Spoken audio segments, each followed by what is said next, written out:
La drogue, c'est mal.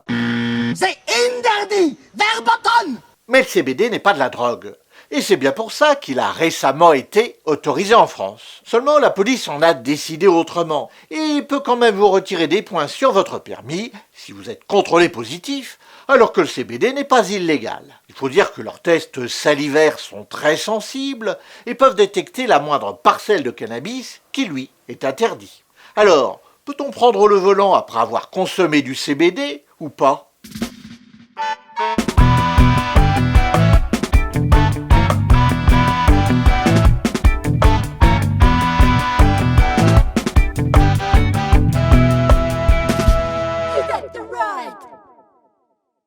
Mais enfin, c'est quoi cette musique de générique? C'est toi qui as changé ça, Tricotine? Ben oui, c'est une version reggae pour coller au sujet. Bah oui, mais enfin, t'aurais quand même pu m'en parler avant, hein. Ça va, te mets pas en pétard. Oh. L'humour de ce chat me désespère. Revenons plutôt au CBD. Vous le savez sans doute, le CBD est à la mode. Il y a des boutiques qui s'ouvrent à tous les coins de rue. Il faut dire qu'il est devenu légal en France récemment, grâce à l'Union européenne. En effet, cette plante est légale dès lors qu'elle ne contient pas plus de 0,3% de THC, la molécule du cannabis. Contrairement à celui-ci, le CBD n'est pas stupéfiant, il n'a pas d'effet psychotrope, il n'est pas addictif. Et avant que Tricotine ne vienne poser la question, ça veut juste dire que ça fait pas planer. En effet, non seulement le CBD n'est pas une drogue, mais en plus il a des vertus relaxantes. Par exemple, pour les personnes soumises au stress ou à l'anxiété, comme par exemple quand il y a une mobilette qui passe sous mes fenêtres quand je suis en train de tourner.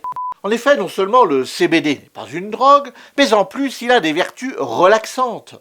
Par exemple, pour les personnes soumises au stress ou à l'anxiété, et il a même des effets thérapeutiques contre l'épilepsie des enfants, ou encore contre certaines douleurs chroniques. Ceci dit, la situation n'est pas simple. Le CBD est certes légal puisqu'il ne contient pratiquement aucune trace de cannabis, qu'il ne provoque pas d'ivresse cannabique.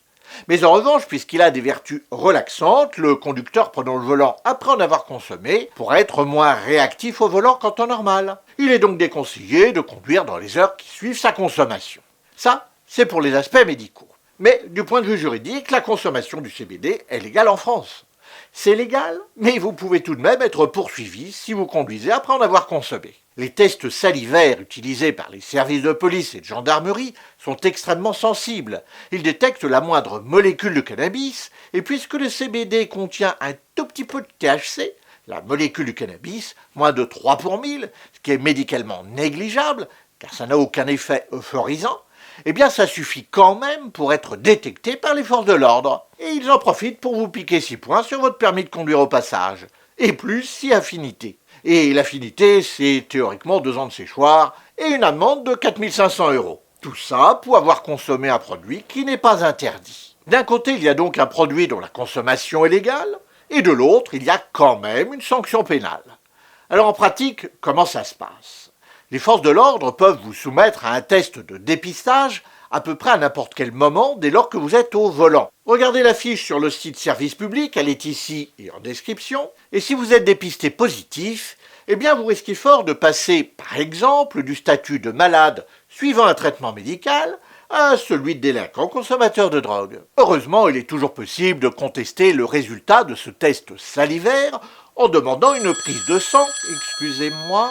Oui, allô ? Ah, Maître Barnier, ça tombe bien, j'étais justement en train de tourner la vidéo sur le CBD. Est-ce que vous pourriez nous apporter quelques petites précisions, s'il vous plaît?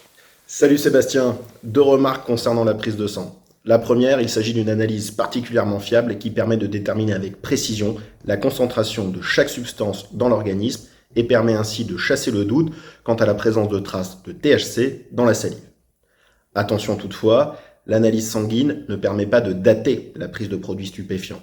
Et en matière de THC, il est possible que sa présence demeure en quantité non négligeable plusieurs jours, voire plusieurs semaines après la dernière consommation. Seconde remarque, lorsque la prise de sang est effectuée, 2 échantillons sont obligatoirement prélevés. L'un est envoyé à un laboratoire qui se chargera de mesurer la concentration de chaque molécule. L'autre est conservé afin de permettre qu'une contre-analyse puisse être effectuée par un second laboratoire à la demande de l'intéressé. Merci maître. Nous sommes donc dans une période d'insécurité juridique actuellement, puisque le législateur français a été forcé de libéraliser le CBD, Mais les forces de l'ordre font comme d'habitude de l'excès de zèle et sanctionnent quand même les consommateurs d'un produit pourtant légal. Nous recevrons maître Maxime Barnier, avocat en droit routier demain soir, en direct sur Twitch à partir de 20h30, pour parler de cette répression illégale et de la façon d'y résister. Vous pourrez lui poser toutes les questions que vous voulez. Le lien vers la chaîne est ici et en description. Et dites-moi en commentaire si vous voulez que de temps en temps, on invite un spécialiste ou une spécialiste de la question que je traite pendant la vidéo. Merci également à José Bovis pour la version reggae du générique. J'espère que ça vous a bien amusé. Tu sais ce que dit un rasta qui écoute du reggae alors qu'il n'a plus de bœuf? Non, Tricotine, je crains le pire. Eh bien, je te donne la réponse après le générique. Ah bon. Donc, merci à mes donatrices et à mes donateurs. Pour être reconnaissants de leur générosité sur Tipeee, ils ont pu regarder cette vidéo en avant-première. Et si elle vous a plu, vous pouvez regarder l'une ou l'autre de ces deux autres vidéos de... Vous avez le droit.